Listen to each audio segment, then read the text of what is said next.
Madame le gouverneur de la région de Dakar,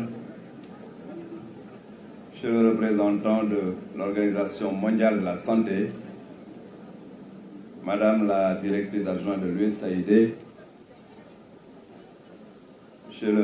Madame la représentante résidente de l'UNICEF, Monsieur le sous-préfet de l'arrondissement du Plateau, Monsieur le maire de la commune de Fass-Colobane-Guelta,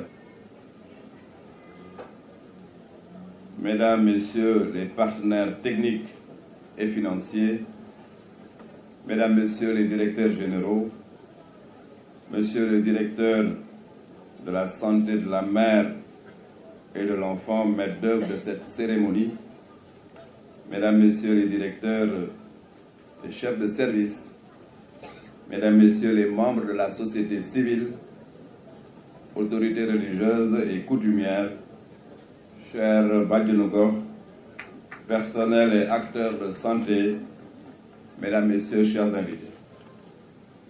C'est avec un immense plaisir que je me retrouve aujourd'hui parmi vous sur cette place de la nation pleine de symboles et d'éclats pour présider la cérémonie officielle de lancement de la première édition de la Semaine nationale de la santé de la mère et de l'enfant. Je dis merci au maire de la commune de Fass-Colobane-Guelta et à son conseil municipal pour le chaleureux accueil. Le thème de cette semaine est les 1000 premiers jours de la vie, de la conception à 2 ans, une fenêtre d'opportunité à saisir. L'événement qui nous réunit constitue une étape majeure de notre recherche permanente d'un accès universel à des services de qualité, sans aucune forme d'exclusion. Par ces mots, je rappelle la vision de son Excellence, Monsieur le Président de la République Macky Sall, telle qu'elle figure dans le plan Sénégal émergent.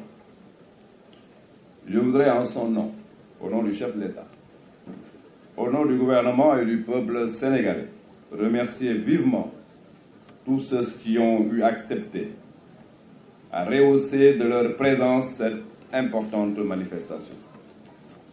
Des autorités nationales, des autorités administratives, des autorités locales, des autorités partenaires techniques et financiers, des membres de la société civile, des jeunes, des nouveau-nés et des enfants. Pour mieux répondre aux priorités du plan Sénégal émergent et du plan national de développement sanitaire et social 2019-2018, mon département s'est fixé fondamentalement 3 objectifs d'ici 2030. D'abord, réduire la mortalité maternelle de 70 décès pour 100 000 naissances vivantes. Ensuite, réduire la mortalité néonatale de 10 pour 1000 naissances vivantes. Et enfin, réduire la mortalité infanto-juvénile de 20 pour 1000 naissances vivantes. Nous avons suscité un fort élan autour de ces grands défis. L'État en premier s'est engagé en renforçant les moyens nécessaires pour l'atteinte de ces objectifs en allouant 12% du budget national au secteur de la santé. Le relèvement du plateau technique, la dotation exceptionnelle d'ambulances médicalisées et les ambitieux programmes d'infrastructures sanitaires ont permis d'améliorer considérablement la prise en charge des patients.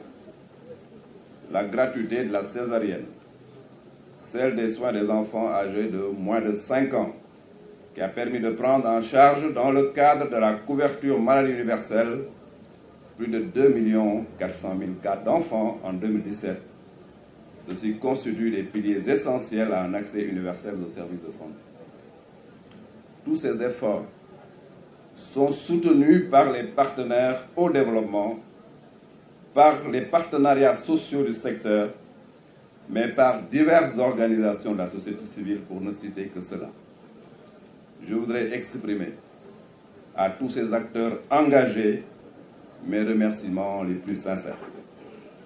Mesdames, Messieurs, chers invités, les efforts réalisés sont notables, mais il existe encore beaucoup de chemin à faire. Il existe des gaps importants dans l'utilisation de nos services de santé de la mère et de l'enfant.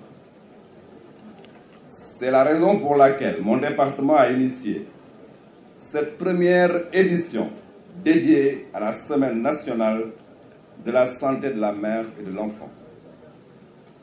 Pourquoi le choix du thème ? Les 1000 premiers jours de la vie, de la conception à 2 ans, une fenêtre d'opportunité à saisir, et il y a un point d'interrogation. Selon la communauté scientifique, les 1000 premiers jours de la vie sont reconnus comme clés pour construire le capital de santé des générations actuelles et futures. Cette période des 1000 jours de la vie comprend la grossesse et les 2 premières années de la vie de l'enfant. Plus le capital de santé est robuste à l'issue de cette période, meilleures seront les réactions futures aux aléas de la vie, donc un bon départ pour l'enfant. La période des 1000 jours de la vie est donc essentielle pour maximiser le capital santé de chaque individu. Elle peut être source de substantielles économies pour notre développement grâce à des adultes en meilleure santé. Monsieur le maire parlait tout à l'heure de dividendes démographiques, il s'agit en réalité de cela. Les différents thèmes qui seront développés durant cette semaine reviendront largement sur l'opportunité que nous offrent les premiers jours de la vie dans la perspective d'éliminer les décès évitables.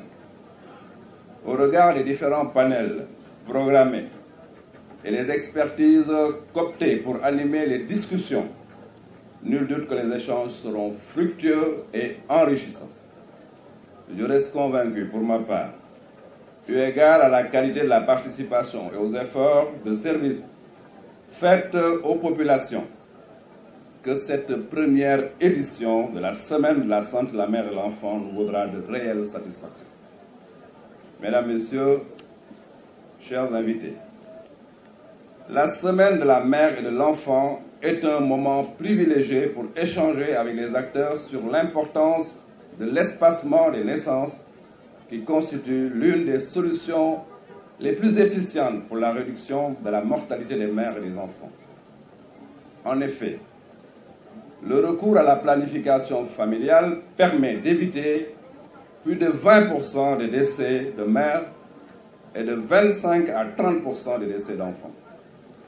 Cette semaine est aussi un temps opportun pour le lancement du modèle Engage. Ce modèle multimédia en version française et arabe que je lance aujourd'hui a été développé avec des conseils d'experts comprenant des chefs religieux, des acteurs de la santé et de la reproduction grâce à l'appui de l'USAID que je remercie vivement. Cet outil Engage constitue une contribution majeure des religieux dans la lutte contre la mortalité des mères et des enfants. Cet outil est réalisé pour renforcer le plaidoyer et le dialogue en matière de planification familiale, notamment dans les milieux religieux. Je voudrais clore mon propos en remerciant très chaleureusement tous ceux qui, de près ou de loin, ont contribué à la bonne organisation de cette cérémonie.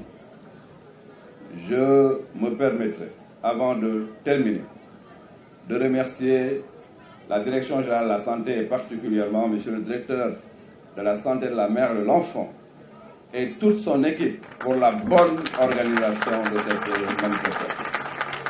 Je souhaite plein succès à cette initiative et déclare officiellement lancée la première semaine nationale de la santé de la mère et de l'enfant. Je vous remercie de votre attention.